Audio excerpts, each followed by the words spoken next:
ganteng. Warahmatullahi wabarakatuh. Waalaikumsalam warahmatullahi wabarakatuh. Kita semua terima kasih kepada semua Ngelihat yang naiknya hadir. ternyata dari semen Pada langsung. saat ini kita berada di Geraha Bakti Budaya, salah satu tempat yang sudah tuntas renovasinya dan menjadi fasilitas kelas dunia yang dimiliki Jakarta.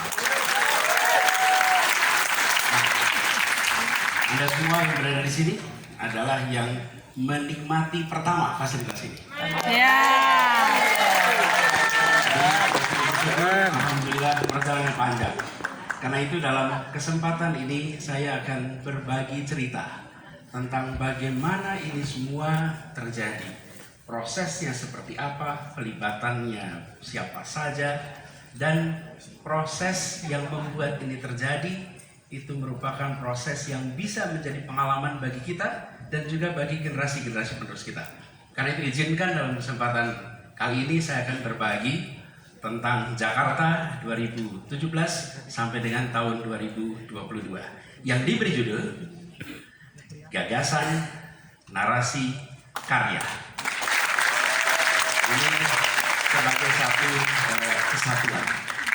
Terus sekalian dihormati, ketika kita mulai bertugas di Jakarta, sebelum memulai transformasi, Jakarta punya banyak sekali tantangan. Kita semua tahu, tantangannya bukan tantangan baru, itu tantangan lintas waktu. Apa saja? Kira-kira begini, Bos. Ada persoalan yang nampak dibicarakan publik luas, dan ada persoalan yang dibicarakannya di level rumah tangga. Percakapan keluarga-keluarga yang dibahas level luas, misalnya kemacetan yang tinggi, kemudian ada ketimpangan, ada segregasi sosial, ada juga kota yang masalah polusinya, masalah banjirnya, masalah lingkungan hidupnya luar biasa. Lihat soal kemacetan, kita punya motor 13 juta, mobil 3,5 juta, penduduknya 11 juta. Itu fantastis. Asumsikan misalnya 5 juta itu sudah pindah tempat lain, maka 11 juta kendaraan bermotor, 11 juta penduduk. Angka yang luar biasa. Ini problem yang nampak. Yang kedua adalah problem yang dirasakan oleh masyarakat. Apa yang senyatanya keluarga-keluarga rasakan di Jakarta? Kalau ditanya warga Jakarta pasti bicara nomor satu, biaya hidup, soal kesehatan, soal pendidikan, mengenai lapangan kerja. Ini 4 hal yang selalu dibicarakan oleh keluarga-keluarga di Jakarta. Kita ketika bertugas di Jakarta tidak bisa hanya mengambil, oh kami mau ambil persoalan yang ramai dibicarakan publik. Sementara yang dihadapi masyarakat lewat, tidak. Dua-duanya harus dihadapi, dua-duanya harus diselesaikan. Nah, melihat ini semua, kalau kita lihat apa yang kita lakukan, kita tidak mau simptomatik. Simptomatik itu artinya mencoba menyembuhkan problem di gejalanya saja. Kita lihat apa akar masalahnya. Apa akar masalah sehingga terjadi. Kita lihat ada 3. 1, Jakarta ini dibangun dengan pendekatan car oriented development. Bukan 1-2 tahun, tapi berdekade-dekade. Dibangun dengan pendekatan berbasis kendaraan bermotor. Itulah pembangunan kita. Kemudian kita tidak secara serius menyiapkan akses terhadap layanan dasar.